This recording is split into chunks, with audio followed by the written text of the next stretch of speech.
Elara, you're a burden. You can't even manage our home or care for Juniper. What good are you? Milo's words sliced through the sterile hospital air, cutting deeper than the injuries that had landed me here. I stared at him, my husband of 10 years, searching for a glimmer of the man I'd fallen in love with.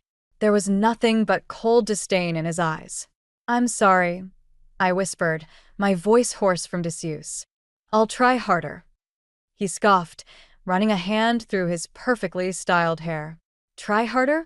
You've been saying that for years. Look at you now, laid up in this bed. Who's taking care of our daughter? Who's running our household?" I swallowed hard, fighting back tears. "It was an accident, Milo. I didn't mean to." "Of course you didn't mean to," he interrupted, his tone dripping with sarcasm. "You never mean to do anything wrong, do you, Elara? It's always an accident, always someone else's fault." My name is Elara, and this is the moment I realized my husband was my enemy. I closed my eyes, willing the pain in my chest to subside. It wasn't just from the broken ribs, it was the crushing weight of disappointment and betrayal. When had things gone so wrong?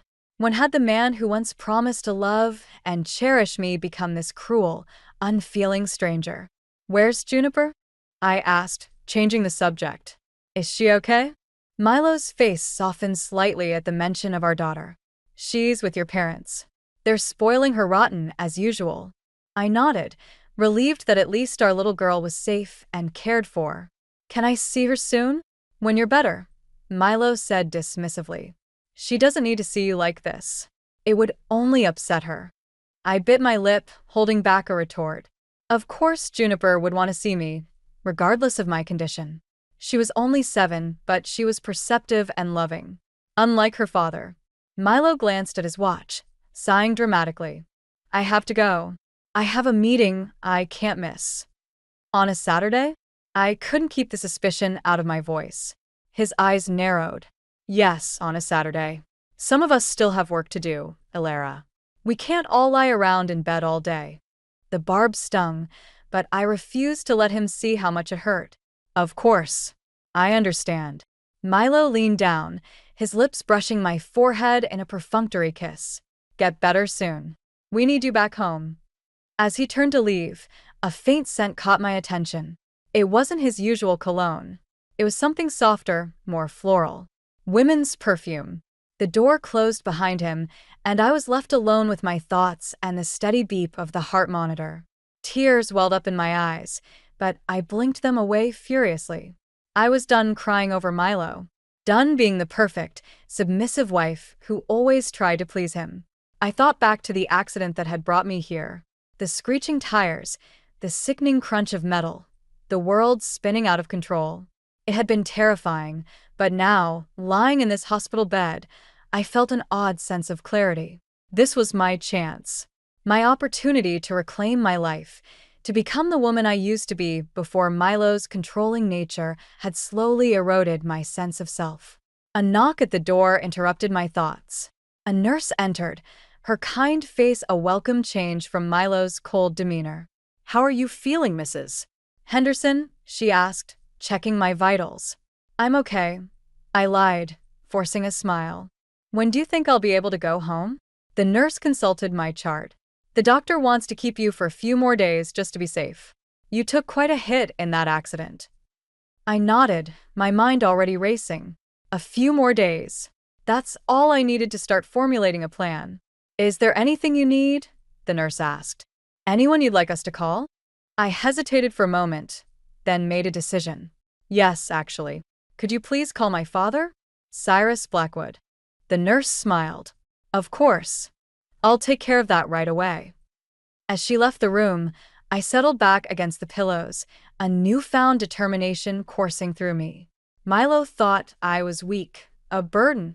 He had no idea what I was capable of. I closed my eyes, picturing Juniper's sweet face. Everything I was about to do, I would do for her. To protect her from the man Milo had become. To give her the loving, stable home she deserved. My fingers curled into fists at my sides. Milo had made a grave mistake in underestimating me. He thought he held all the power in our relationship, but he was wrong. I had something he didn't know about, something that would change everything. A secret that would bring his carefully constructed world crashing down around him. As I drifted off to sleep, a small, satisfied smile played on my lips.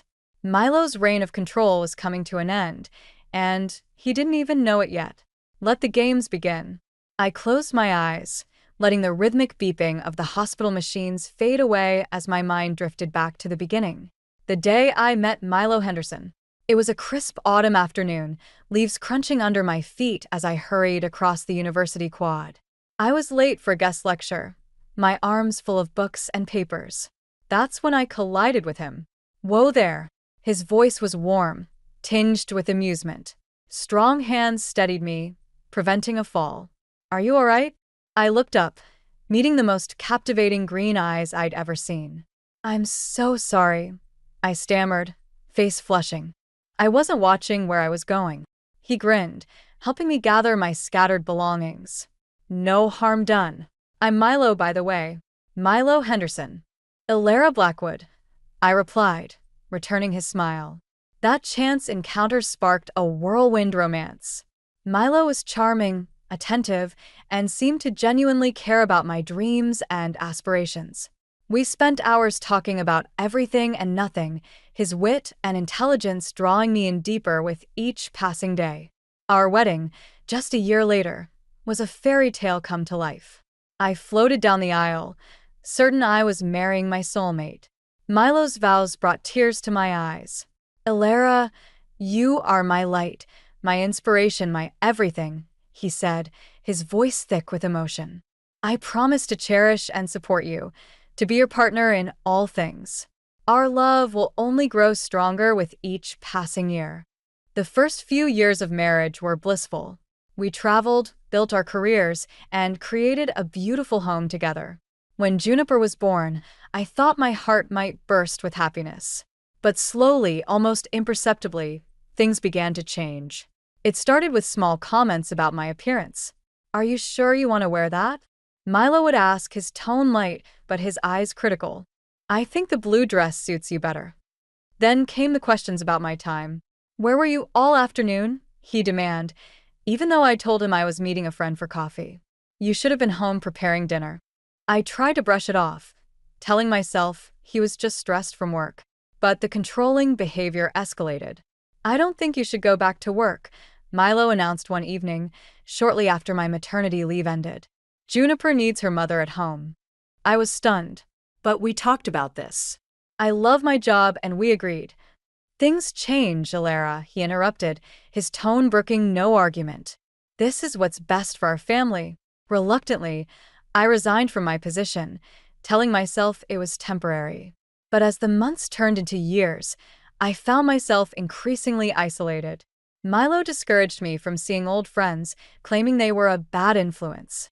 He controlled our finances, doling out an allowance, as if I were a child. You don't need to worry your pretty little head about money, he'd say patronizingly. I've got everything under control. I barely recognized myself anymore. The confident, ambitious woman I'd once been was fading away, replaced by a shadow who lived to please her husband. One night, after a particularly heated argument about my desire to take an online course, I found myself staring at my reflection in the bathroom mirror. Dark circles shadowed my eyes, and worry lines creased my forehead. What happened to you? I whispered to my reflection. That's when Juniper's small voice piped up from the doorway. Mommy? Are you okay? I turned, forcing a smile for my daughter. Of course, sweetheart. Mommy's just tired. Juniper's perceptive eyes studied me. Daddy yelled again, didn't he? He sounds scary sometimes. My heart clenched. I knelt down, pulling her into a tight hug. Everything's going to be all right, I murmured, more to myself than to her. I promise. As I held my daughter, a spark of my old self flickered to life. I couldn't let this continue. For Juniper's sake, and for my own, something had to change. The next morning, I made a decision. While Milo was at work and Juniper at school, I drove to the bank. With trembling hands, I withdrew a small amount of cash from our joint account and opened a separate, secret account in my name only. It wasn't much, but it was a start. A tiny act of rebellion, a step towards reclaiming my independence. As I drove home, my phone buzzed with a text from Milo. "Where are you? Why aren't you answering the house phone?" My hands tightened on the steering wheel. The old Alara would have panicked, rushing home to avoid his anger. But something had shifted inside me. I pulled over, took a deep breath, and typed a reply. Ran a few errands. Be home soon. It was a small thing, but it felt monumental. For the first time in years, I was making a choice for myself, without seeking Milo's approval. As I pulled back onto the road, I felt a mixture of fear and exhilaration. I didn't know what the future held, but I knew one thing for certain. I couldn't go on living this way.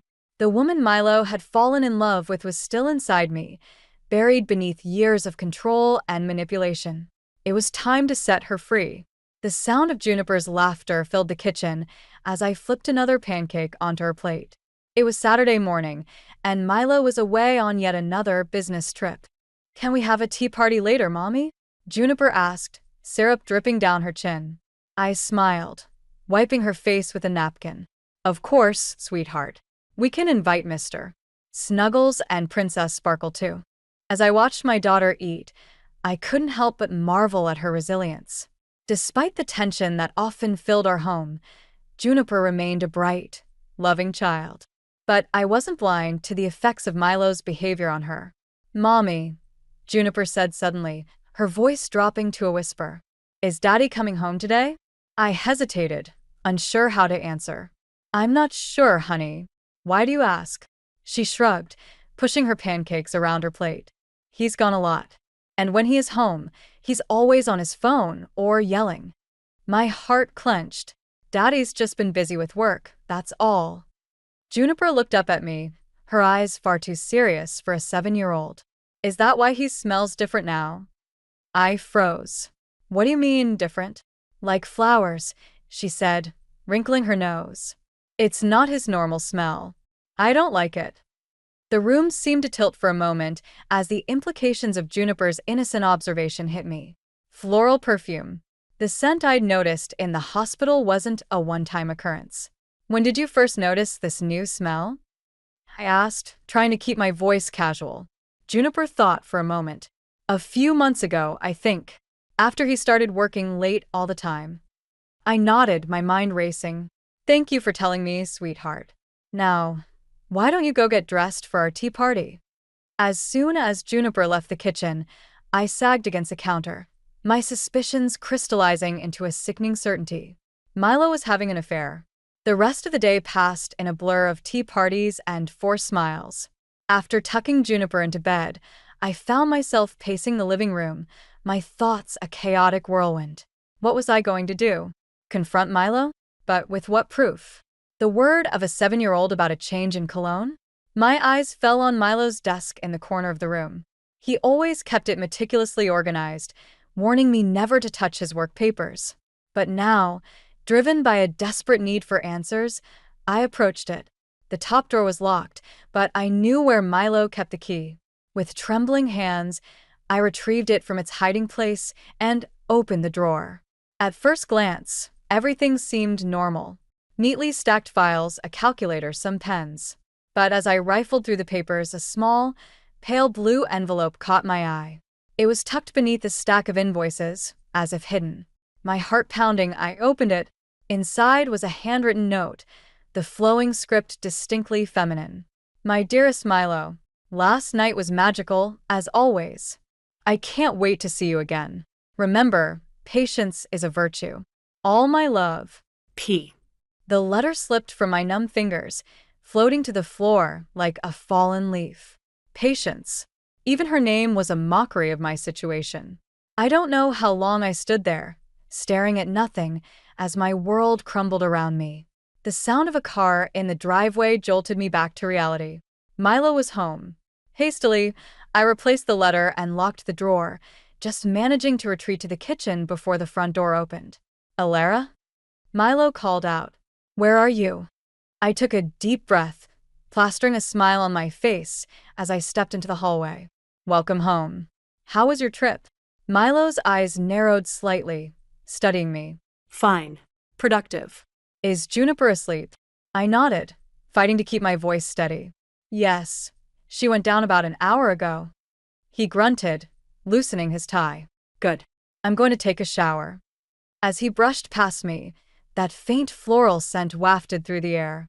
Juniper was right. It wasn't his usual cologne. I waited until I heard the shower running before I allowed the tears to fall. How had I been so blind? So willing to make excuses for his behavior? But as I stood there, crying silently in the darkened hallway, something shifted inside me. The sadness gave way to anger, then determination. I thought of Juniper, of the life I wanted for her. A life free from lies and manipulation. I couldn't confront Milo. Not yet. I needed more evidence, needed to be smart about this. For Juniper's sake, and for my own. Wiping my eyes, I made a decision. Tomorrow, I would start looking for a private investigator. Someone who could give me the proof I needed to break free from this sham of a marriage. As I heard the shower turn off, I straightened my shoulders and headed to the bedroom. I would play the role of the dutiful wife a little longer. But not for much longer. Milo had no idea what was coming. And for the first time in years, I felt a flicker of hope for the future. A future where I would reclaim my life, my dignity, and my freedom. The game was about to change, and this time, I intended to win. The Office of Reed Investigations was nothing like I'd imagined. Instead of a dimly lit, smoke-filled room straight out of a noir film, I found myself in a modern, well-lit space with sleek furnishings and state-of-the-art technology. Mrs. Henderson, a tall, athletic woman with short-cropped hair, approached me, hand extended. I'm Samantha Reed. Please come in. I followed her to a private office, clutching my purse tightly. Inside, I hesitated before taking a seat across from her desk. So, Samantha said, her tone businesslike but not unkind, what can I help you with today? I took a deep breath, steeling myself. I believe my husband is having an affair. Samantha nodded, her expression neutral. I see. And what has led you to this conclusion? As I recounted the evidence, the late nights, the mysterious phone calls, Juniper's comments about the new cologne, and the letter I'd found, Samantha listened intently, occasionally jotting down notes. Mrs. Henderson, she said when I'd finished, based on what you've told me, I believe you have good reason to be suspicious. However, to build a solid case, we'll need more concrete evidence. What kind of evidence? I asked, my voice barely above a whisper. Photos, video footage, financial records, Samantha replied. Anything that definitively proves your husband's infidelity. I nodded, a mix of relief and apprehension washing over me. How long will this take? It depends on how careful your husband is being, Samantha explained. But typically, in cases like these, we can gather sufficient evidence within a few weeks. As we discussed the details of the investigation, including the not insignificant cost, a part of me still couldn't believe I was doing this. But then I thought of Juniper, of the life I wanted for her, and my resolve strengthened. One more thing, I said as our meeting concluded. My husband can't know about this. He has a temper. Samantha's eyes softened with understanding. Don't worry, Mrs. Henderson. Discretion is our top priority. As I left the office, I felt a strange mixture of dread and exhilaration. The wheels were in motion now. There was no turning back. The next few weeks were a masterclass in deception. I maintained a facade of normalcy at home, all while secretly communicating with Samantha and her team. Every time Milo announced a late meeting or a business dinner, I relayed the information to the investigators. It was during this time that I stumbled upon something unexpected. While searching for an old photo album in our attic, I came across a small, locked safe I'd never seen before. My curiosity piqued. I made a mental note of its location, determined to find a way to open it. 3 weeks after my initial meeting with Samantha, I received a text message. We have what we need. Meeting tomorrow, 2 p.m. That night, as Milo and I sat at opposite ends of the dinner table, the silence between us thick and oppressive, I studied him. How had we come to this? The man I'd once loved so deeply now felt like a stranger. I have to go out of town next week, Milo announced suddenly, not looking up from his plate. Important client meeting. I nodded, keeping my voice neutral. How long will you be gone? 3 days, maybe 4, he replied. I'll let you know. As I cleared the dishes, my mind raced. This trip could be the perfect opportunity to investigate that safe in the attic. The next day, I sat in Samantha's office, my hands shaking as I looked through the folder she'd handed me. Photos of Milo entering a high-end hotel, arm in arm with a stunning blonde woman. Security camera footage of them kissing in an elevator. Credit card statements showing expensive gifts and meals for 2 at romantic restaurants. Her name is Patience Lawson, Samantha explained gently. She's a junior executive at a rival firm. They've been seeing each other for at least 6 months, possibly longer. I stared at a close-up photo of Patience, taking in her flawless skin and designer clothes. She looked young, probably in her late 20s. Everything I used to be, before years of Milo's control had worn me down. What do you want to do now, Mrs. Henderson? Samantha asked. I took a deep breath, squaring my shoulders. I want to end my marriage. But first, I need to know what's in that safe. Samantha nodded, understanding in her eyes. We can help with that. When will the house be empty? Next week, I replied. Milo will be out of town, and I can send Juniper to my parents for a day. As I left the office, clutching the damning evidence of Milo's betrayal, I felt a strange sense of calm settle over me. The truth was out now, and with it came a clarity I hadn't experienced in years. I thought of the frightened, downtrodden woman I'd become, and of the strong, independent person I used to be.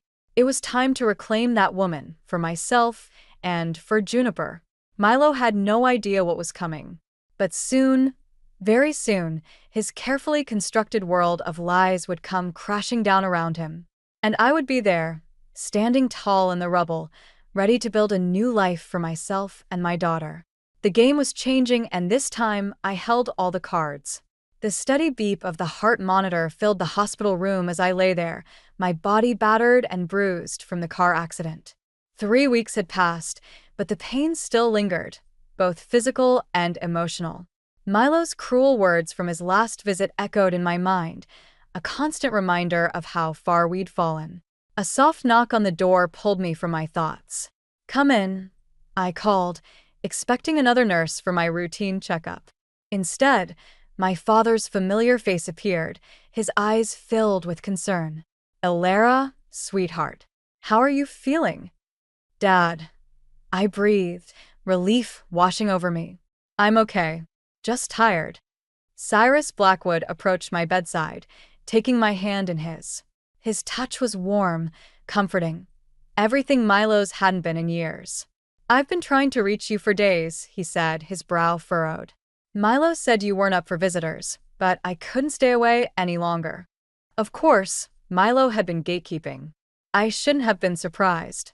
I'm glad you're here, Dad, I said, squeezing his hand. Cyrus settled into the chair beside my bed, his expression serious. Elara, there's something I need to tell you. Something important. I tensed, bracing myself for bad news. What is it? Do you remember your great-aunt Cordelia? He asked. I nodded, recalling the eccentric old woman who'd always smelled of lavender and peppermints. Of course. She passed away a few years ago, didn't she? Yes, Cyrus confirmed. What you don't know is that she left you something in her will. Something substantial.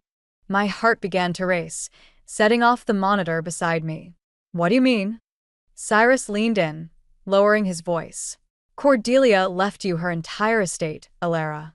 The house, her investments, everything. It's all yours. The room seemed to spin around me. But why? Why me? She always had a soft spot for you, Cyrus explained. Said you reminded her of herself when she was young. Strong-willed, independent. I almost laughed at that. Independent? I'd been anything but that for years. The thing is, Cyrus continued, there was a stipulation in the will. You weren't to be informed of the inheritance until your 40th birthday. Which was last month, I whispered, the pieces falling into place. Caris nodded. I've been trying to tell you, but with the accident and Milo blocking my calls. A thought struck me, cold and terrifying. Dad, does Milo know about this? No, Cyrus assured me. The lawyers have been very discreet. As far as I know, only you, me, and your mother are aware of the inheritance. Relief flooded through me, followed quickly by a surge of hope. This changed everything. With this inheritance, I had options.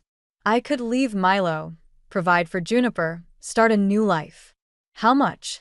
I asked, almost afraid to hear the answer. Cyrus hesitated, then said, "It's in the millions, Alara. You'll never have to worry about money again." Tears welled up in my eyes, a mix of gratitude and overwhelming emotion. "Oh, Dad," I choked out. He squeezed my hand, his eyes searching my face. "Alara, I know things haven't been right between you and Milo for a long time. Your mother and we've been worried sick. This inheritance, it could be your chance, your way out." I nodded, unable to speak past the lump in my throat. All the fears and doubts that had held me back, how I'd support Juniper, where we'd live, suddenly evaporated. "You don't have to decide anything now," Cyrus said gently. "Take your time, think it through. But know that you have options now. You're not trapped anymore." As the reality of my situation sank in, a plan began to form in my mind. The evidence from the private investigator, the mysterious safe in the attic, and now this unexpected windfall, it was all coming together. "Dad," I said, my voice stronger now, "I need your help with something." Cyrus leaned in, his expression serious. "Anything, sweetheart. What do you need?" "I need you to keep this inheritance a secret for a little while longer," I explained. "And I need you to take care of Juniper for a few days next week. Can you do that?" He nodded, a glimmer of understanding in his eyes. "Of course. But, Alara, whatever you're planning, be careful. Milo, he's—" "I know, Dad," I interrupted. "Believe me, I know exactly what Milo is capable of. But it's time I showed him what I'm capable of too." As Cyrus left, promising to return with my mother soon, I felt a renewed sense of purpose. The accident that had landed me in this hospital bed wasn't just a setback. It was the catalyst for my liberation. Milo thought he had all the power, that I was helpless without him. But he was wrong. With the truth about his affair, the mystery of the safe, and now this unexpected fortune, I held all the cards. The game was about to change, and Milo had no idea what was coming. For the first time in years, I allowed myself to smile, a real, genuine smile that reached my eyes. Freedom was within my grasp, and I was ready to seize it with both hands. The sterile hospital room felt different today. The air was charged with tension as I sat up in bed, my heart pounding in anticipation. Today was the day. The day I would confront Milo and reclaim my life. I heard his footsteps before I saw him, that familiar confident stride that used to make my heart flutter. Now, it only filled me with determination. Milo entered, his face a mask of concern that didn't quite reach his eyes. "Alara, darling, how are you feeling today?" I met his gaze steadily. "I'm feeling much better, Milo. Please sit down. We need to talk." He hesitated, a flicker of unease crossing his features before he complied. "Of course. What's on your mind?"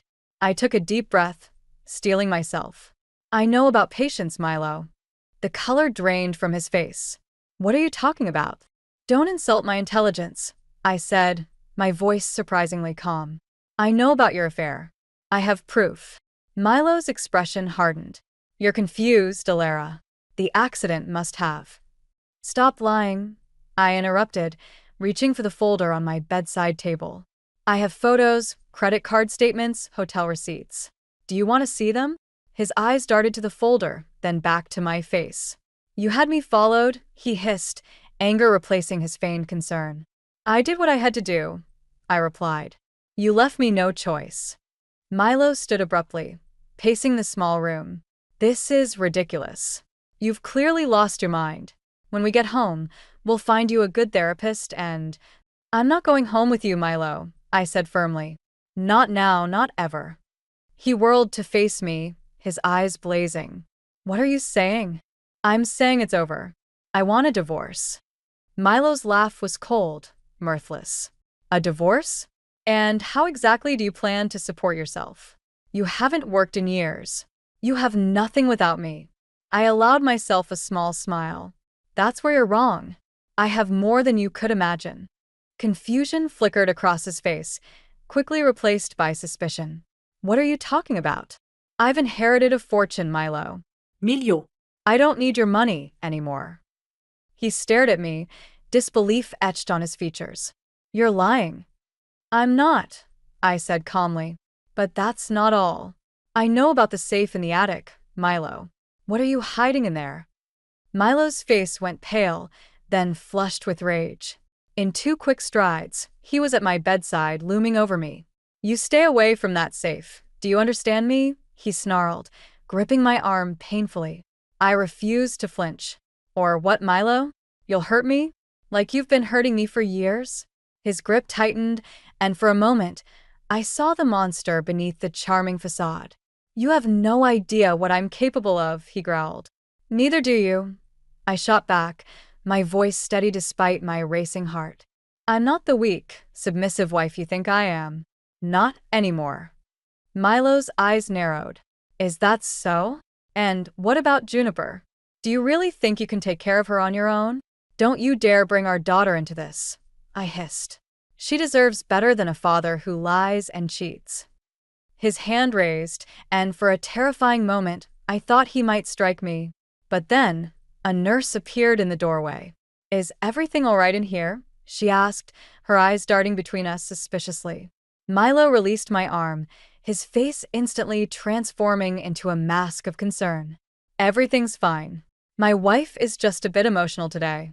The nurse didn't look convinced. Mr. Henderson, I think it's time for you to leave. Mrs. Henderson needs her rest. Milo's jaw clenched, but he nodded. Of course. I'll be back tomorrow, darling, he said, his tones sickly sweet. As he turned to leave, I called out, Don't bother, Milo. I'll have my lawyer contact you. He froze for a moment, then stormed out without another word. As soon as he was gone, I let out a shaky breath. The nurse rushed to my side. Mrs. Henderson, are you all right? Do you want me to call security? I shook my head. No, thank you. But could you please call my father? Cyrus Blackwood. His number is in my contact list. She nodded, patting my hand gently before leaving the room. Alone again, I closed my eyes, my mind reeling from the confrontation. I had done it. I had stood up to Milo, and I had survived. But I knew this was just the beginning. Milo's reaction to the safe troubled me. What could he be hiding that would make him so angry, so afraid? Whatever it was, I was determined to find out. As I waited for my father to arrive, I began to plan my next moves. I would need to secure a lawyer, find a new place to live, and most importantly, protect Juniper from the fallout. The road ahead would be challenging, but for the first time in years, I felt truly alive. I had reclaimed my voice, my power, and my future. Milo thought he had won, that he had broken me down over the years. But he was wrong. This was just the beginning of my comeback, and I was ready for whatever came next. Let him rage. Let him threaten. I was no longer afraid. I was Elara Blackwood, and I was finally free. The warm afternoon sun streamed through the windows of my parents' living room, casting a golden glow on Juniper as she played with her dolls. It had been 2 months since I'd left the hospital and moved in with my parents, 2 months of rebuilding my life piece by piece. Mommy, look, Juniper exclaimed, holding up a doll she'd dressed in a miniature business suit. She's a boss lady, just like you're going to be. I smiled, my heart swelling with love and pride. That's right, sweetheart. We're both going to be strong, independent women. As I watched my daughter play, I marveled at how much had changed in such a short time. The divorce proceedings were underway, and thanks to the inheritance from Aunt Cordelia, I had the resources to fight Milo's attempts to control the narrative. My phone buzzed with a text from Samantha Reed, the private investigator. Big news. Call ASAP. Excusing myself, I stepped into the kitchen to make the call. Elara, Samantha's voice was urgent. We cracked the safe.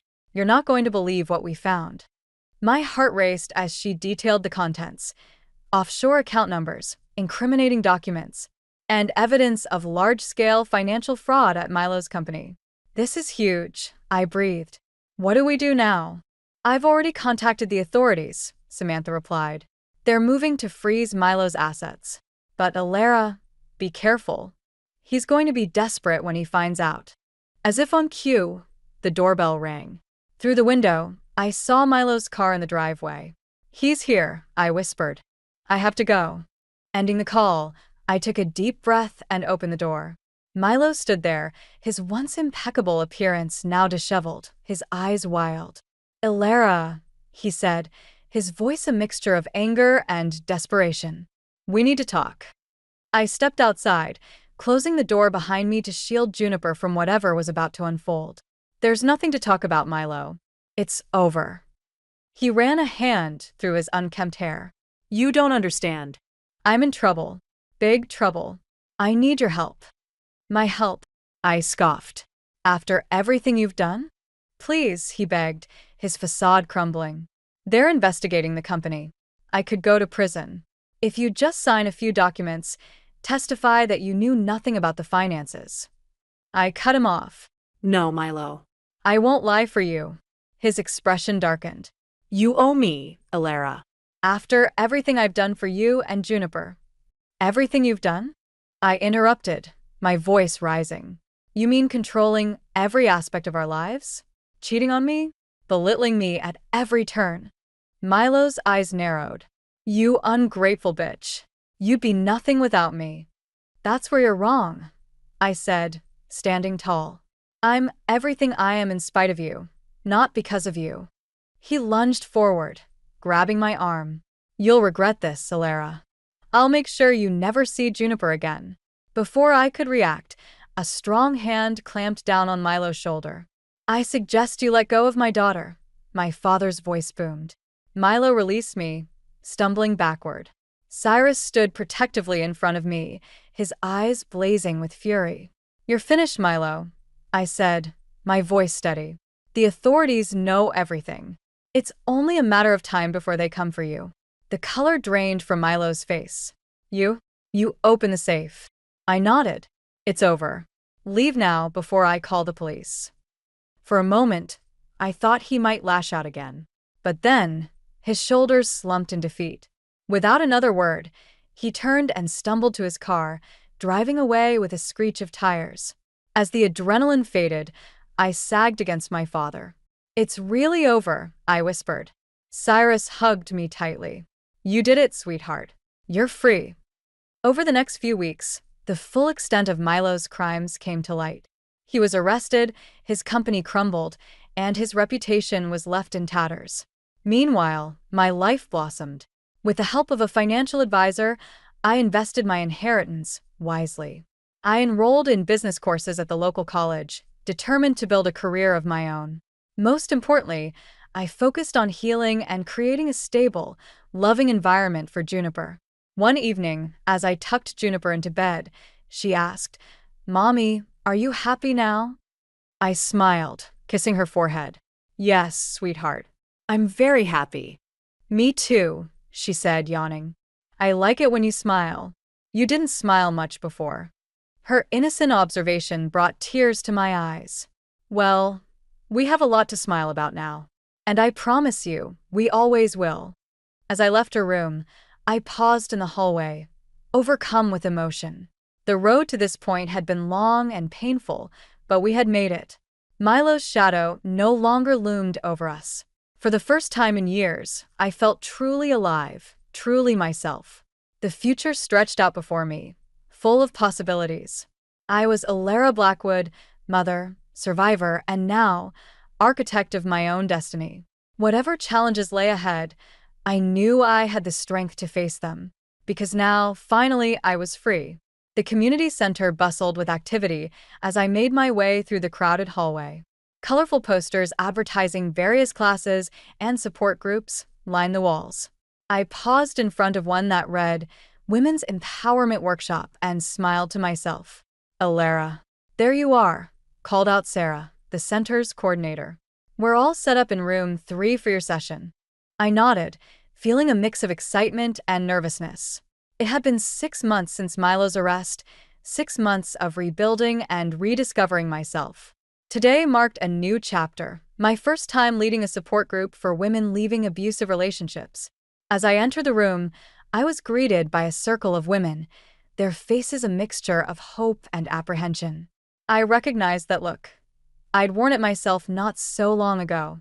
"Good morning, everyone," I began, my voice steady. "I'm Alara, and I'm here to share my story with you. But more importantly, I'm here to listen to yours."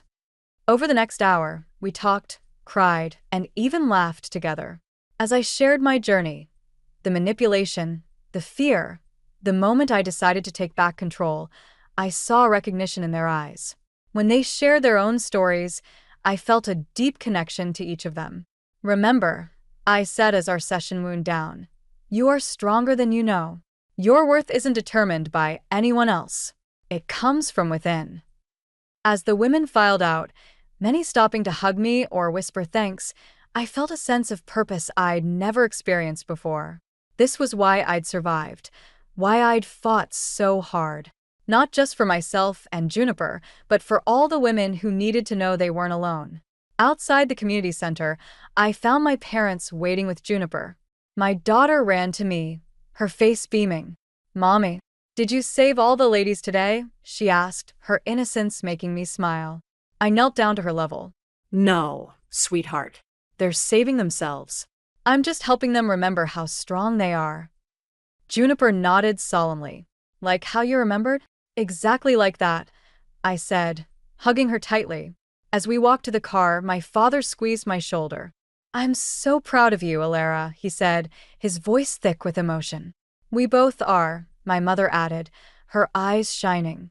Back at my parents' house, our temporary home until the new apartment was ready, I sat on the porch, watching Juniper play in the yard. The late afternoon sun cast a golden glow over everything, reminding me of new beginnings. My phone buzzed with a text from Samantha Reed. "Thought you'd want to know. Milo's sentencing is tomorrow. Looks like he'll be away for a long time." I took a deep breath, surprised by the lack of emotion I felt. Milo no longer held power over me, not even enough to evoke anger or satisfaction at his downfall. "Everything okay?" my mother asked, joining me on the porch. I showed her the text. "It's really over," I said softly. She took my hand. "It's been over for a while, sweetheart. This is just the final page of that chapter." I nodded, realizing she was right. I'd moved on long before this moment, had built a new life filled with purpose and joy. "Mom," I said, turning to her, "I've been thinking. I want to start a foundation to help women like me, women who need support to leave abusive situations." Her face lit up. "That's a wonderful idea, Alara. Your father and I will help in any way we can." As the sun began to set, Juniper ran up to us, breathless and grinning. "Mommy, Grandma, look what I found." She held up a small, white feather. "It's beautiful, darling," I said. "Do you know what they say about white feathers?" She shook her head, eyes wide with curiosity. "They say it's a sign of new beginnings and peace," I explained. "A reminder that we're on the right path." Juniper's face grew serious. "Is that our path now, Mommy? Peace and new beginnings?" I pulled her into my lap, holding her close. "Yes, sweetheart. That's exactly our path." As we sat there, the 3 generations of us together, I felt a profound sense of peace wash over me. The road had been long and painful, but it had led me here, to this moment of contentment and possibility.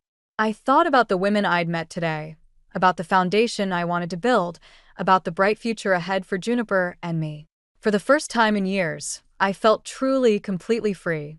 The shadows of the past no longer haunted me. Instead, I looked forward to tomorrow with hope and excitement. I was Alara Blackwood, survivor, mother, advocate. And my story was far from over. As the last rays of sunlight painted the sky in brilliant hues of orange and pink, I made a silent vow. To always remember my strength, to never lose sight of my worth, and to use my experiences to light the way for others. This wasn't just an ending. It was a beginning of a life reclaimed, of dreams reborn, of a future filled with endless possibilities. And I was ready for every moment of it. Daphne, you need to understand, I just borrowed it. You and Elliot are doing so well. I thought it wouldn't matter. Mabel's voice was dismissive, leaving my heart pounding with disbelief. I gripped the phone tighter, my knuckles turning white. Borrowed? Mabel, you took $30,000 from our joint savings without asking. That's not borrowing, that's stealing. Don't be so dramatic, Mabel scoffed. It's family money. I'm sure Elliot wouldn't mind. It's not just Elliot's money, I snapped. It's our money. Mine and his. We worked hard for it. Oh, please, Mabel said, her tone dripping with disdain. As if designing pretty little trinkets is real work. I took a deep breath, trying to calm the rage building inside me. Mabel, I want that money back in our account by the end of the week. Or what? She challenged. You'll tell Elliot? Go ahead. He'll understand. He knows how much I've sacrificed for him. The line went dead. I stared at the phone, my hands shaking. My name is Daphne, and I just discovered my mother-in-law has been stealing from us. I paced the living room, my mind racing. How long had this been going on? What else had she taken? And how was I going to tell Elliot?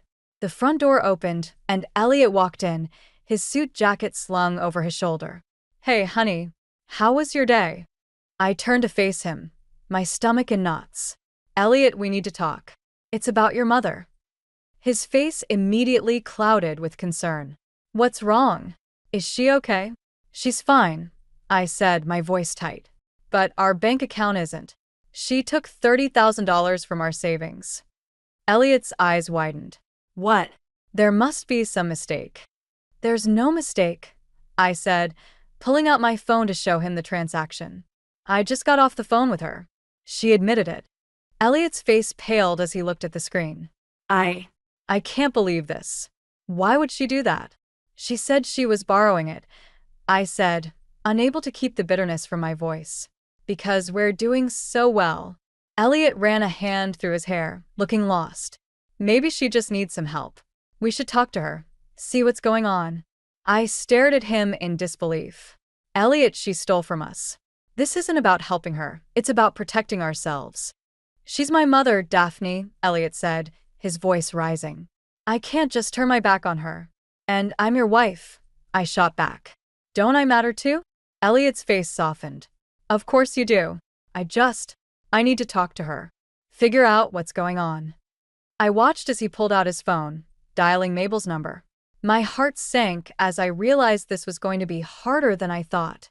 Mom, Elliot said, his voice gentle. Can you come over? We need to talk.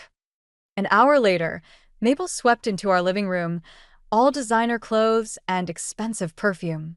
She kissed Elliot on the cheek before turning to me with a cold smile. Daphne, dear, I hear you've been making quite a fuss. I bit back a retort, letting Elliot take the lead.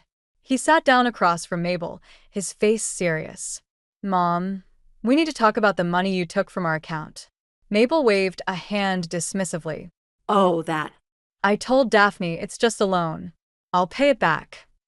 When? I asked, unable to stay silent. And why didn't you ask us first? Mabel's eyes narrowed. I didn't think I needed permission to help myself to family money. It's not family money, I said, my voice rising. It's mine and Elliot's. We earned it. Daphne, Elliot said, his tone warning. He turned back to Mabel. Mom, we're happy to help if you need it, but you can't just take money without asking. We have bills to pay, a business to run. Mabel's lower lip trembled. I thought you'd understand, Elliot. After everything I've done for you. I watched in disbelief as Elliot's resolve visibly weakened. He reached out, taking Mabel's hand. Of course I understand, but we need to set some boundaries. Can you pay the money back? Mabel sniffed, dabbing at her eyes with a monogrammed handkerchief. I'm not sure. Things have been so difficult lately. I couldn't take it anymore. Difficult? Mabel, you're wearing a $5,000 handbag. You just got back from a cruise. How is that difficult? Mabel's face hardened. I don't think that's any of your business, Daphne. It became my business when you stole from us, I snapped. Daphne, please, Elliot said, his voice strained. He turned back to Mabel. Mom, we need that money back. Can you sell something? Maybe cut back on expenses for a while. Mabel's eyes filled with tears. You'd ask your own mother to sell her things? To live like a pauper? I watched in growing frustration as Elliot faltered, caught between his mother's manipulation and his duty to our marriage. It was clear this was just the beginning of a much bigger problem. As Mabel continued to play the victim and Elliot struggled to find a middle ground, I made a silent vow. I would protect what we'd built, no matter the cost. If Mabel wanted a fight, she'd get one. And I intended to win. I stared at the computer screen, my fingers hovering over the keyboard. The design for our new collection was almost complete, but something felt off. I couldn't shake the nagging feeling that had been haunting me since Mabel's loan incident. Hey, Daph. Elliot called from the doorway of our home office. How's it coming along? I forced a smile. Almost there. Just tweaking a few details. Elliot walked over, resting his hands on my shoulders. It looks amazing. You've really outdone yourself this time. His praise should have filled me with pride, but instead, I felt a twinge of resentment. Ever since Elliot had left his corporate job to join my jewelry business, the lines between our personal and professional lives had blurred. Thanks, I said, trying to keep the tension out of my voice. How are the financials looking? Elliot's hand stiffened on my shoulders. About that, I've been thinking. Maybe we should consider giving my mom a small stipend. To help her out. I swiveled in my chair to face him. Elliot, are you serious? After what she did. He ran a hand through his hair, a nervous habit I'd come to recognize. I know. But she's still my mother. And she did raise me on her own. She raised you on your father's life insurance, I reminded him gently. And now she's trying to live off our hard work. Elliot's face clouded. That's not fair, Daphne. She's made mistakes, but... Mistakes? I interrupted, my voice rising. She stole from us, Elliot. And now you want to reward her for it. He stepped back, his expression hardening. I'm not rewarding her. I'm trying to help her. I stood up, needing to feel on equal footing. And what about helping us? Our business? Our future? That's what I'm doing, Elliot insisted. If we help her now, maybe she'll stop asking for more later. I laughed bitterly. You really believe that? Elliot, giving her money is like feeding a stray cat. She'll just keep coming back for more. His eyes flashed with anger. Don't talk about my mother like that. We stood there, the tension crackling between us. This wasn't just about Mabel anymore. It was about us, our partnership, our marriage. I need some air, I said finally, grabbing my jacket. I'm going for a walk. I didn't wait for his response, just headed out the door and into the cool evening air. My feet carried me to the nearby park, where I found a bench and sat down heavily. How had we gotten here? When Elliot first joined the business, it had seemed like a dream come true. My creative vision, his business acumen, we were unstoppable. But now, with Mabel's constant interference and Elliot's divided loyalties, everything felt off balance. My phone buzzed. A text from Clara. Hey girl, haven't heard from you in a while. Everything okay? I hesitated, then typed back. Not really. Can we meet for coffee tomorrow? Her response was immediate. Absolutely. 10 a.m. at our usual spot. See you there, I replied, feeling a small sense of relief. At least I had someone to talk to who wasn't caught in this mess. As I walked home, my mind raced with possibilities. We needed to set clear boundaries, not just with Mabel, but between our personal and professional lives. And I needed to take control of our finances before things spiraled further. Elliot was in the living room when I returned, his laptop open on the coffee table. He looked up as I entered, his expression guarded. Hey, I replied, shrugging off my jacket. We need to talk. He nodded, closing his laptop. I know. I'm sorry about earlier. I shouldn't have sprung that on you like that. I sat down next to him, taking a deep breath. Elliot, I love you. And I love our business. But we can't keep going like this. What do you mean? He asked, his brow furrowing. I mean, we need clear boundaries, I explained. Between work and home, between us and your mother.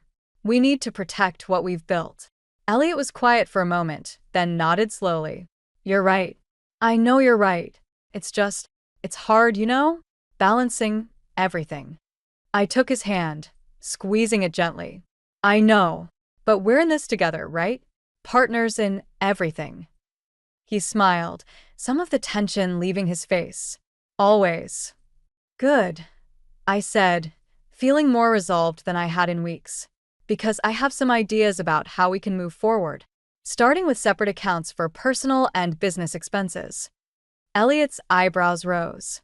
You really think that's necessary? I do, I said firmly. We need to be able to track everything, especially with the business growing. And it'll make it easier to set limits on outside expenses. He caught my meaning, nodding slowly. Okay, let's do it. What else? As we talked into the night, hashing out plans and setting new ground rules, I felt a glimmer of hope. We could get through this as long as we stood united. But as I drifted off to sleep that night, a small voice in the back of my mind whispered a warning.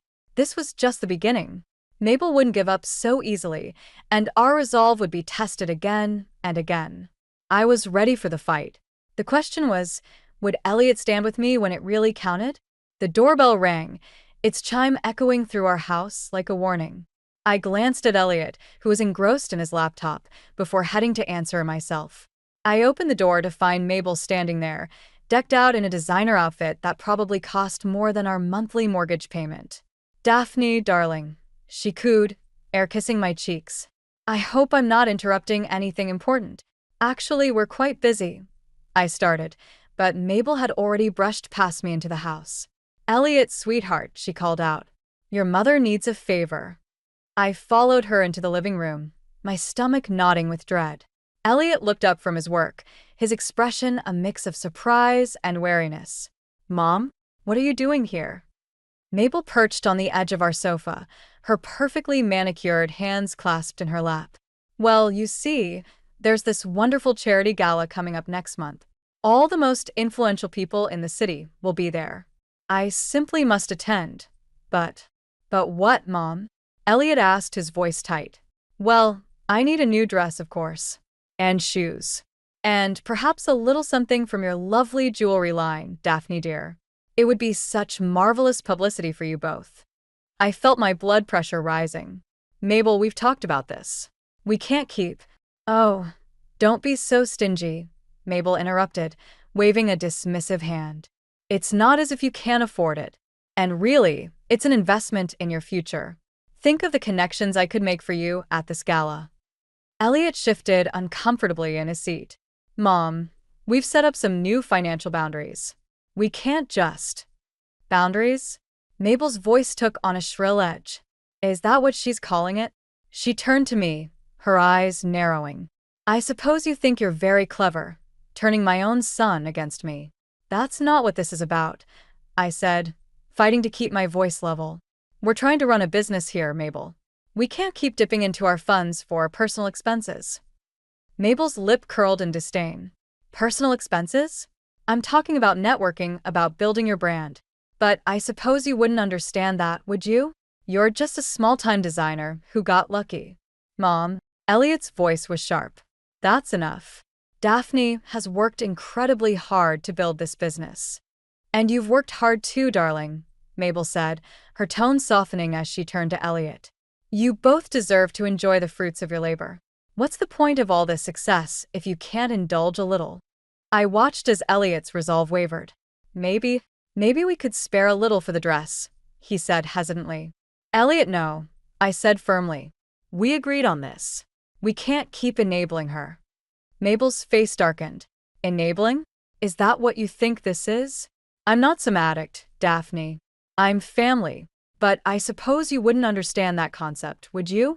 Always so cold, so calculating.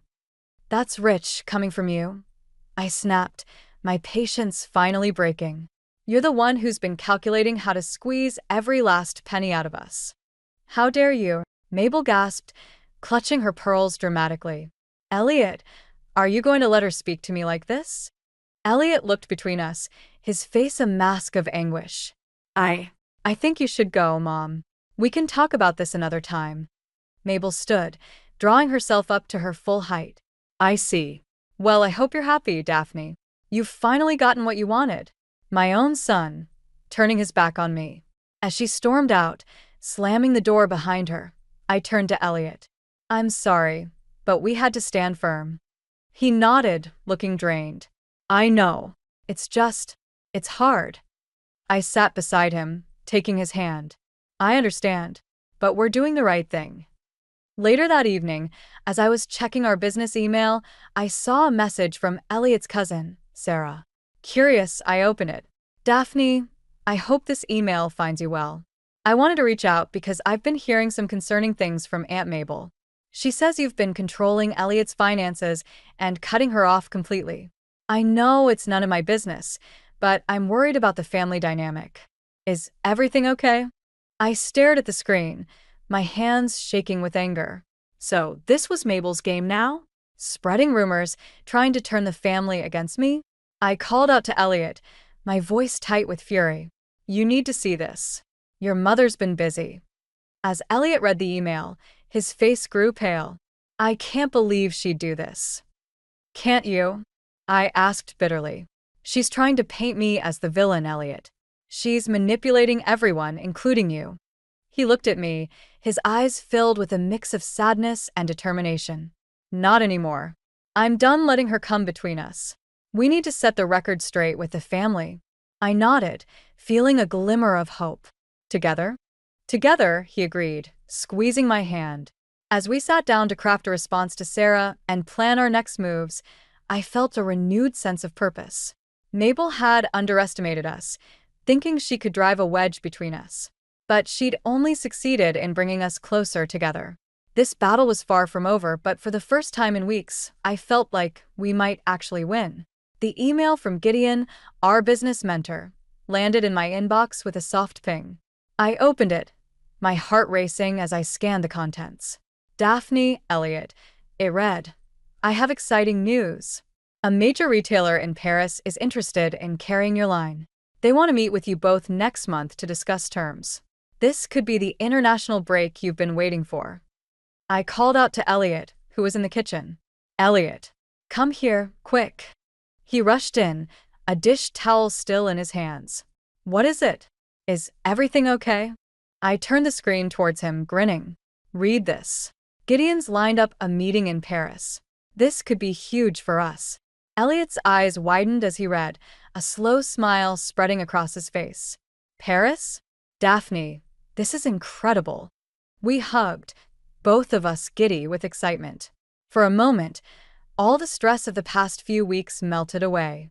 This was what we'd been working towards, a chance to take our business to the next level. We need to start planning, I said, already reaching for my notebook. Flights, hotel, samples to bring. Elliot's smile faltered slightly. What about Mom? She's going to flip when she hears about this. I felt a twinge of irritation. Elliot, this isn't about your mother. This is about our business, our future. He nodded, but I could see the conflict in his eyes. I know. It's just, she's been having a hard time lately. Maybe we could. No. I cut him off firmly. We are not bringing her into this. She'll find a way to make it all about her, just like she always does. Elliot sighed, running a hand through his hair. You're right. I'll talk to her, explain that this is a business trip. I squeezed his hand, trying to recapture our earlier excitement. This is our moment, Elliot. Let's not let anything spoil it. Over the next few days, we threw ourselves into preparations. I spent hours selecting the perfect pieces to showcase, while Elliot pored over financial projections and marketing strategies. We were so focused that we almost forgot about the Mabel situation. Almost. The call came on a Tuesday afternoon. I was in the middle of packing some samples when my phone rang. Elliot's name flashed on the screen. Hey, how'd the meeting go? I asked, knowing he'd been out with a potential local investor. His voice was tight when he answered. It went fine. But, Daphne, we have a problem. Mom found out about Paris. My stomach dropped. How? I don't know. She must have overheard me talking to someone. She showed up at the cafe where I was meeting the investor, making a scene about how we're abandoning her. I closed my eyes, trying to keep my temper in check. What did you tell her? I tried to explain that it was a business trip, but she wouldn't listen. She's insisting on coming with us. Absolutely not, I snapped. Elliot, you can't be serious. I know, he said, sounding defeated. But she's threatening to tell everyone that we're leaving her destitute, that we're using the business to cut her out of the family fortune. I laughed bitterly. What fortune? The money she's been leeching off us? Daphne, please, Elliot pleaded. I don't know what to do. I took a deep breath, trying to think rationally. We need to stand firm on this, Elliot. If we give in now, she'll never stop. There was a long pause on the other end of the line. You're right, he said finally. I'll talk to her again. Make it clear that this isn't up for discussion. After we hung up, I sat down heavily on the bed, surrounded by half-packed suitcases. This should have been a joyous time, full of anticipation for our big opportunity. Instead, it felt tainted by Mabel's constant interference. I picked up my phone again, dialing Clara's number. I needed a friendly ear, someone outside the situation who could offer some perspective. Clara? It's me. Got a minute? As I poured out the whole story to my friend, I felt some of the tension leaving my body. Clara listened patiently, then offered her advice. Daphne, honey, you need to focus on what's important here. This Paris deal could change everything for you and Elliot. Don't let Mabel derail that. But how do we stop her? I asked, feeling helpless. You stand your ground, Clara said firmly. Both of you, united front. Make it clear that this is non-negotiable. After we hung up, I felt more resolved. Clara was right. We couldn't let Mabel's drama overshadow this opportunity. When Elliot got home that evening, I was waiting for him in the living room. We need to talk, I said, patting the seat next to me on the couch. He sat down, looking wary. About Mom? I nodded. About Mom, about Paris, about our future. Elliot, we can't keep letting her control our lives like this. He sighed, rubbing his face. I know. You're right. But what do we do? I took his hand, squeezing it gently. We stand together. We tell her in no uncertain terms that she's not coming to Paris, and that if she continues to spread lies about us, we'll have no choice but to cut ties completely. Elliot looked at me, a mix of fear and determination in his eyes. Okay, he said softly. Okay, let's do it. As we sat there, planning our confrontation with Mabel, I felt a glimmer of hope. Whatever came next, at least we were facing it together. The envelope arrived on a Tuesday, innocuous and unassuming. I almost tossed it with the junk mail, but something made me pause.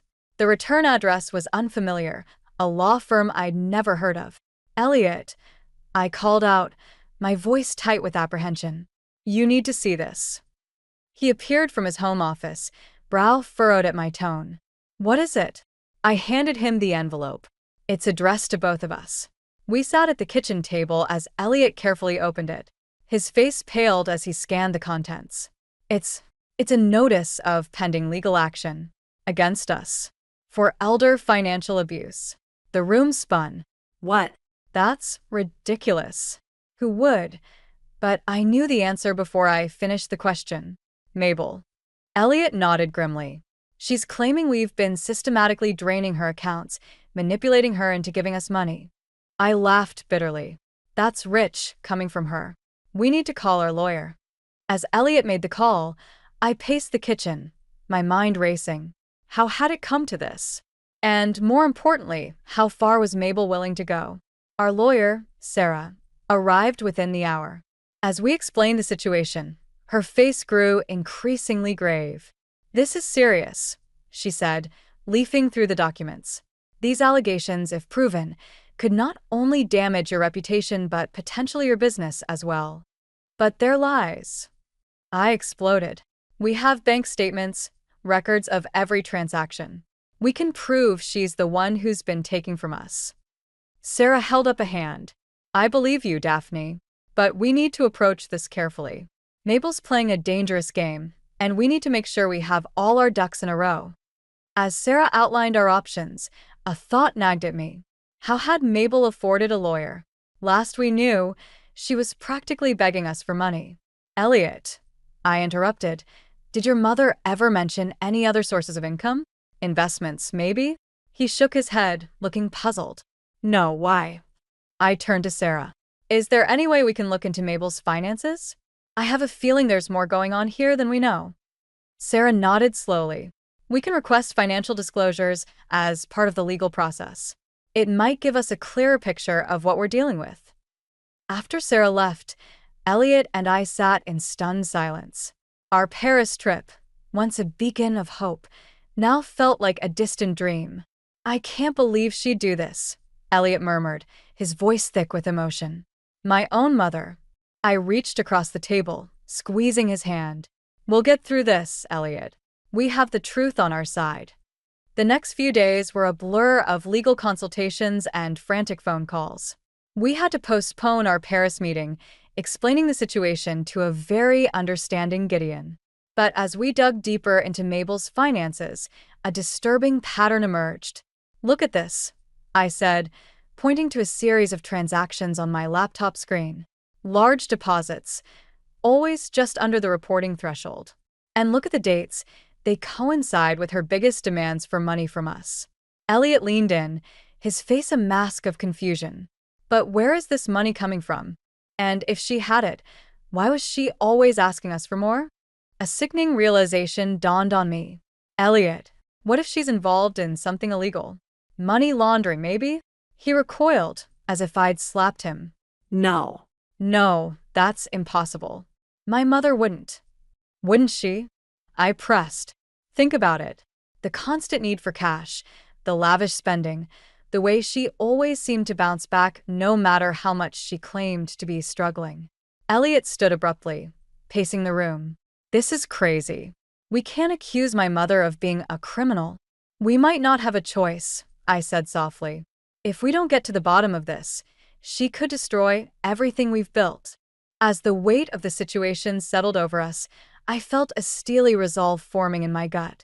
Mabel had pushed us too far this time. It was time to fight back. I picked up my phone, dialing Clara's number. Clara? It's me. I need a favor. You still have that contact in the financial crimes unit, right? Elliot's head snapped up, his eyes wide. Daphne, what are you doing? I met his gaze, unflinching. What we should have done a long time ago. We're going to find out exactly what your mother's been up to, and we're going to put a stop to it. As I explained the situation to Clara, I saw the conflict warring in Elliot's eyes. But beneath the pain and confusion, there was something else. A glimmer of determination. Okay, he said quietly as I hung up. Okay. Let's do this. But Daphne, if we go down this road, there's no going back. Are you sure? I took his hand, squeezing it tightly. I'm sure. Whatever happens, we face it together. As we settled in to wait for Clara's call back, I felt a mix of dread and anticipation. We were about to uncover the truth about Mabel, for better or worse. And nothing would ever be the same again. The drive to Mabel's house felt like the longest 30 minutes of my life. Elliot sat beside me, his jaw clenched, knuckles white on the steering wheel. The file from Clara's contact in the financial crimes unit lay heavy in my lap, a damning compilation of evidence we could no longer ignore. Are you sure about this? Elliot asked, his voice barely above a whisper. I reached over, squeezing his arm. We have to do this, Elliot. For us, for the business, for everything we've worked for. He nodded, eyes fixed on the road ahead. As we pulled into Mabel's driveway, I took a deep breath, steeling myself for the confrontation to come. Mabel answered the door in a silk robe, surprise flickering across her face. Elliot? Daphne? What are you doing here? We need to talk, Mom, Elliot said, his voice firm. Can we come in? She hesitated for a moment before stepping aside. As we entered her lavishly decorated living room, I couldn't help but notice the new artwork on the walls, the gleaming crystal vase on the coffee table. More evidence of her inexplicable wealth. What's this about? Mabel asked, perching on the edge of an armchair. If it's about that silly legal misunderstanding. It's not a misunderstanding, I interrupted, my patience wearing thin. And I think you know that. Mabel's eyes narrowed. I don't know what you're implying, Daphne, but I don't appreciate your tone. Elliot stepped forward, placing a hand on my shoulder. Mom, we know about the money. The deposits, the laundering, all of it. The color drained from Mabel's face. I don't know what you're talking about. I opened the file, spreading documents across the coffee table. Bank statements, transaction records, even surveillance photos of Mabel meeting with known criminals. It's all here, Mabel. Every lie, every scheme. For a moment, Mabel seemed to deflate, the carefully crafted facade crumbling. Then, like a cornered animal, she lashed out. So, what if it is? You think you're so perfect, don't you? Little Miss Self-Made, with your precious jewelry business. You have no idea what it's like to struggle, to fight for every scrap. Mom, stop, Elliot pleaded, but Mabel was on a roll. I did what I had to do to survive, to give Elliot the life he deserved. And now you want to take it all away. She turned to Elliot, eyes brimming with tears. Are you going to let her do this to me? Your own mother? I watched Elliot, my heart pounding. This was the moment of truth, the crossroads we'd been hurtling towards for months. Elliot took a deep breath, his voice steady. Mom, what you've done, it's wrong. It's illegal. And it has to stop. Mabel recoiled as if she'd been slapped. You're choosing her over me? After everything I've sacrificed for you. This isn't about choosing sides, Elliot said, his voice cracking. It's about doing what's right. We can't keep enabling this behavior. It has to end. Mabel's face contorted with rage. You ungrateful little.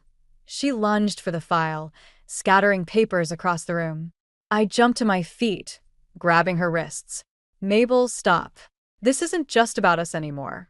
The authorities know. If you don't come clean now, it'll only be worse when they come for you.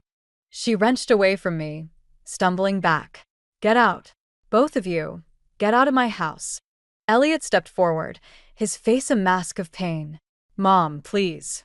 Let us help you. We can find a way through this, but you have to be honest.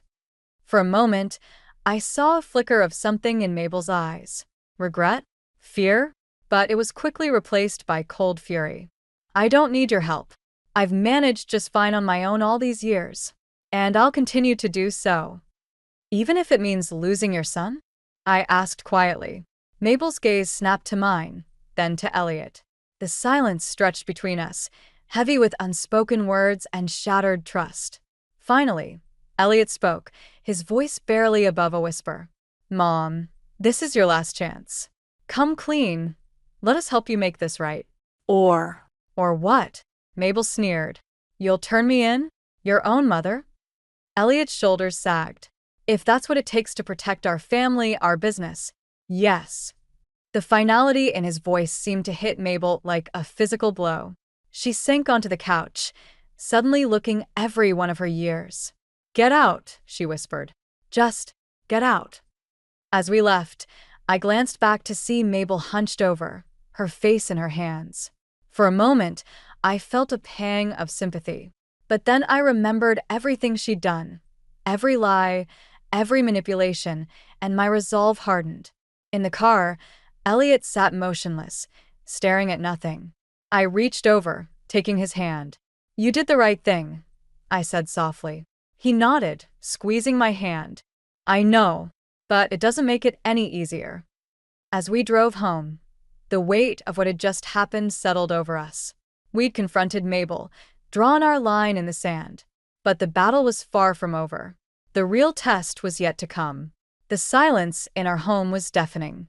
Elliot sat at the kitchen table, staring blankly at the untouched cup of coffee in front of him. I watched him from the doorway, my heart aching. It had been 3 days since our confrontation with Mabel, and the weight of his decision hung heavy in the air.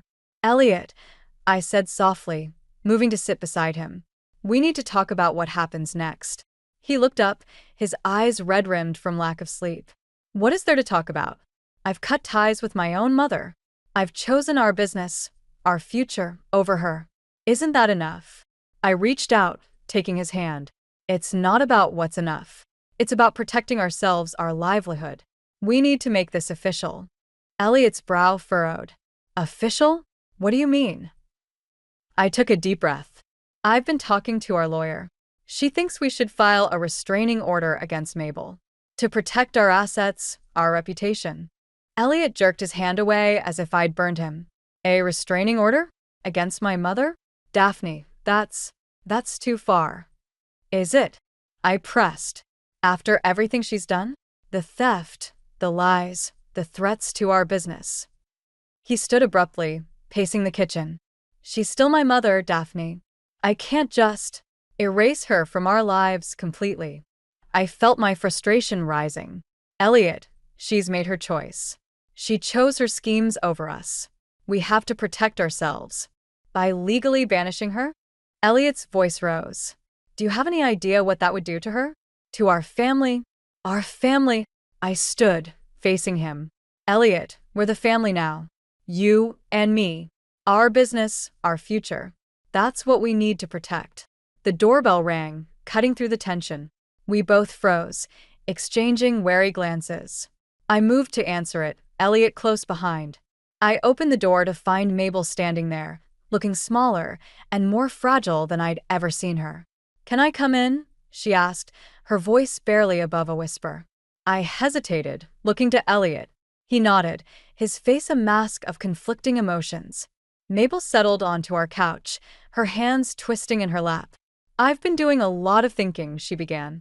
About what you said, about the choices I've made. I sat across from her. Elliot perched on the arm of my chair. We waited in tense silence for her to continue. I've made a mess of things, Mabel admitted, her voice cracking. I never meant for it to go this far. It started small, you know? A little extra cash here and there. But then it grew, and I couldn't stop. I didn't want to stop. Elliot leaned forward. Why, Mom? Why did you do it? Mabel's eyes filled with tears. I was scared, Elliot. Scared of being left behind, of becoming irrelevant. I saw you and Daphne, so successful, so happy. I wanted to be part of that. I thought if I had money, if I could keep up with your lifestyle, you'd still need me. The room fell silent as her words sank in. I felt a mix of pity and anger swirling in my chest. That doesn't excuse what you did, I said finally. The lies, the manipulation, the threats to our business. Mabel nodded, wiping at her eyes. I know it doesn't. That's why I'm here. I've turned myself in. Elliot gasped. What? I went to the police this morning, Mabel explained. I told them everything. About the money laundering, the fraud, all of it. They're probably searching my house right now. I sat back, stunned. This was the last thing I'd expected. Elliot knelt in front of his mother, taking her hands. Mom, why? Why now? Mabel looked at him, then at me. Because I realized what I was about to lose. My son, my family. I couldn't bear it. I'd rather face the consequences of my actions than lose you both forever. I felt tears pricking at my eyes. Despite everything, I couldn't help but be moved by her admission. What happens now? I asked, my voice hoarse. Mabel straightened her shoulders. Now I face the music. I'll probably go to jail, at least for a while. But before that happens, I wanted to come here. To apologize to both of you. And to ask if there's any chance you could forgive me. Not now, maybe not for a long time. But someday. Elliot looked at me, his eyes pleading. I took a deep breath, weighing everything we'd been through against this moment of vulnerability.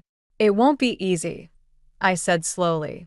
There's a lot of hurt, a lot of mistrust to overcome.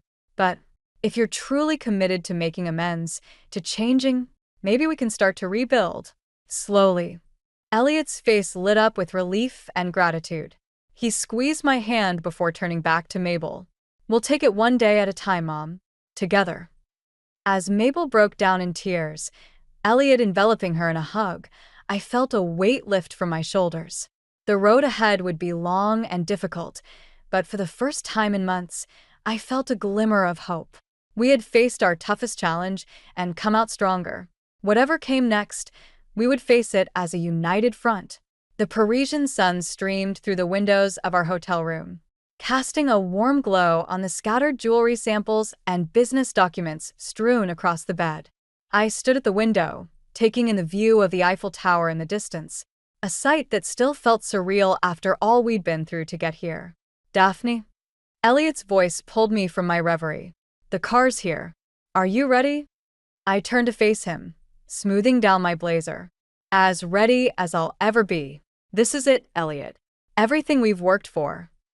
He crossed the room, taking my hands in his. We've got this. Together. The drive to the headquarters of Maison Lumière, one of France's most prestigious jewelry retailers, was a blur of nervous anticipation. As we entered the sleek, modern building, I felt a flutter of anxiety in my stomach. Mr. and Mrs. Pearson, a smartly dressed woman, approached us. I'm Sophie Dubois, head of acquisitions. We're delighted to have you here. The meeting room was intimidating, all glass and chrome, with a view of the Paris skyline that threatened to distract me from the task at hand. But as soon as we began our presentation, everything else faded away. This was our moment, our chance to take our small business global. I watched the faces of the executives as Elliot walked them through our business plan, saw their eyes light up as I unveiled our latest designs. When we finished, there was a moment of silence that felt like an eternity. Finally, Monsieur Lefebvre, the CEO, spoke. Madame et Monsieur Pearson, we are most impressed. Your designs are fresh, innovative, yet with a timeless quality that aligns perfectly with our brand. We would be honored to feature your collection in our stores. The rest of the meeting passed in a whirlwind of handshakes, contract discussions, and champagne toasts. As we left the building, I felt lightheaded with joy and disbelief. We did it, Elliot whispered, pulling me close. We really did it. That evening, as we celebrated over dinner at a small bistro, my phone buzzed with a text. It was from Clara. How did it go? The suspense is killing me. I smiled, quickly typing back. We got the deal. Call you tomorrow with details. Give Gideon a hug from us. As I put my phone away, Elliot reached across the table, taking my hand. I couldn't have done this without you, Daphne. Through everything, the business struggles, the issues with Mom, you've been my rock. I squeezed his hand, feeling a lump form in my throat. We did this together, Elliot. As a team. His face grew serious. Speaking of Mom, I got an email from her lawyer today. I felt a flicker of anxiety. Oh, what did it say? She's completed her first month of mandated therapy. The lawyer says she's making progress, really confronting her issues. Elliot paused, his eyes searching mine. She's asked if we might consider visiting when we get back. I took a deep breath, considering my words carefully. How do you feel about that? Elliot sighed. Honestly, I'm not sure. Part of me wants to believe she's changed, that we can rebuild some kind of relationship. But another part is scared of getting hurt again. I finished for him. He nodded. Exactly. I thought about Mabel, about all the pain and chaos she'd caused. But I also thought about her vulnerability that day in our living room, her willingness to face the consequences of her actions. Maybe, I said slowly, we can take it one step at a time. Set clear boundaries, but leave the door open for healing. If she's genuinely committed to change, we can be there to support that journey. Elliot's eyes welled with tears. You'd be willing to do that? After everything? I reached up, cupping his cheek. For you, for us, yes. We're stronger together now. We can face anything, even this. As we walked back to our hotel that night, hand in hand under the twinkling lights of Paris, I felt a sense of peace settle over me. We'd weathered the storm, emerged stronger, and now stood on the brink of a new chapter in our lives. The next morning, as we packed for our flight home, Elliot paused, a thoughtful expression on his face. With this deal, we could afford to move, get a bigger place, maybe even start thinking about a family. I finished, a smile spreading across my face. He nodded, looking both excited and nervous. Is that something you'd want? I crossed the room, wrapping my arms around him. With you? Absolutely. As we left the hotel, Stepping out into the bustling streets of Paris, I felt a surge of excitement for the future. We had faced our toughest challenges and come out stronger. Our business was thriving, our relationship was solid, and even the complicated dynamics with Mabel held the potential for healing. Whatever came next, expanding our business, starting a family, rebuilding relationships, we would face it together. We had learned the hard way that trust, communication, and unwavering support for each other were the foundations of both a successful partnership and a thriving business. As we hailed a taxi to the airport, I took one last look at the city that had marked the beginning of our new chapter. The road ahead might not always be smooth, but I knew that together, Elliot and I could handle whatever life threw our way. Our journey had taught us that true strength lies not in avoiding challenges, but in facing them head-on, with love, understanding, and an unbreakable bond. And that, I realized, was the most precious jewel of all.